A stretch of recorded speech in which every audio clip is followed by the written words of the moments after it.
ప్రభుత్వ పాఠశాలలో పనిచేస్తున్న మధ్యాహ్న భోజన కార్మికులు పార్వతీపురం మాన్యం జిల్లా కలెక్టర్ కార్యాలయం ఎదుట ధర్నా నిర్వహించారు.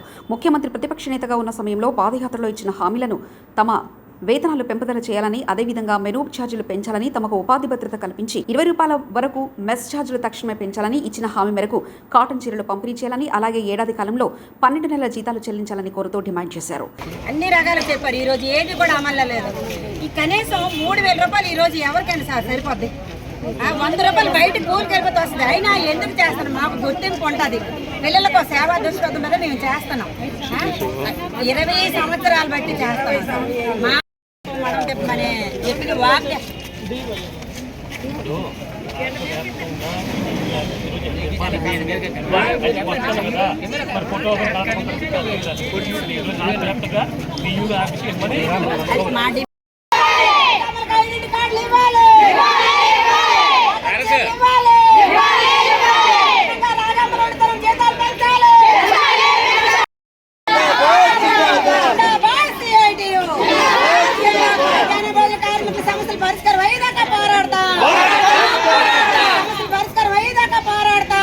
ఈరోజు మధ్యాహ్న భోజన కార్మికులకి కనీసం ఇన్సూరెన్స్, గ్రూప్ ఇన్సూరెన్స్ కల్పించాలని, ఇలా గుర్తింపు కార్డులు ఇవ్వాలని, కాటన్ చీరలు ఇవ్వాలని రాజకీయ వేధింపులు ఈరోజు ఏ పార్టీ అధికారంలోకి వస్తే ఆ పార్టీ నాయకులు వాళ్ళ తాలూకు మనుషుల్ని పెట్టుకోవాలని చెప్పి 20 ఏళ్ళు, 25 సంవత్సరాలు, 15 సంవత్సరాలు, 10 సంవత్సరాలు పనిచేస్తున్న మధ్యాహ్న భోజన కార్మికులు తొలగించి వాళ్ళు పెట్టుకుంటున్నారు.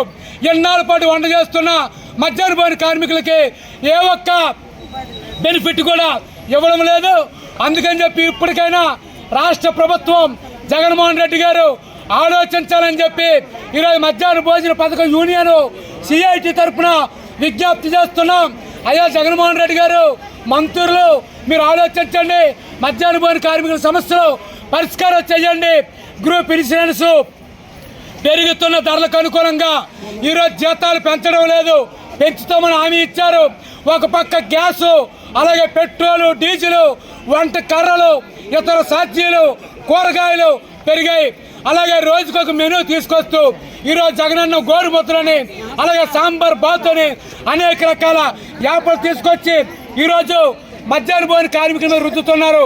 కావున మధ్యాహ్న భోజన కార్మికుల సమస్యలు పరిష్కారం చేయాలని చెప్పి రాష్ట్ర ప్రభుత్వానికి ఈ సందర్భంగా మీడియా ముఖంగా విజ్ఞప్తి చేస్తారు.